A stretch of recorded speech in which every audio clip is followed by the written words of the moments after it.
When war begins, we see soldiers. We see destruction. We see headlines. But war is not only a military event. It is also an economic event. Throughout history, major conflicts have reshaped money, markets, and power. Governments need enormous funds to fight wars. They increase defense budgets. They borrow money. They issue bonds. Debt rises. During World War II, government debt in many countries surged dramatically to finance military operations.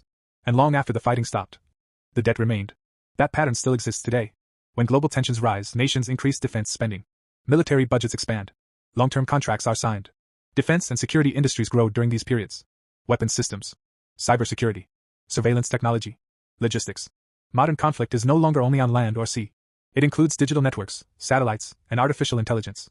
As demand rises, production rises. And revenue rises with it. Then there are commodities. War disrupts supply chains. Energy markets react. Oil and gas prices can spike.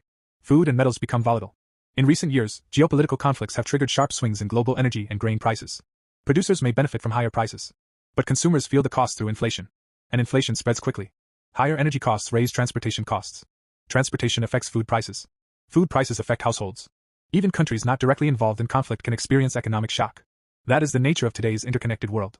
There is also another layer. Power. Historically, wars have increased central authority. Governments introduce emergency measures. Security budgets grow. Alliances shift. Strategic influence changes. War reshapes global relationships. Economic and political. So who really profits? The answer is not simple. War redistributes resources. Some industries expand. Some markets move. Some institutions gain influence. At the same time, public debt increases.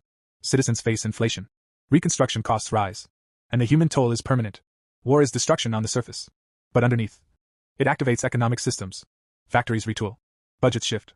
Markets adapt. Investors reposition. Conflicts rarely operate in isolation. They exist within structures of money and power. Understanding those structures does not justify war.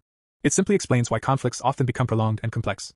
So the next time headlines focus on the battlefield, pause and ask a deeper question. Not only, who is fighting? But, how is money moving? How is power shifting? And who absorbs the cost? Because history shows, where incentives exist, systems respond. And war is never only about territory. It is also about the forces that operate behind.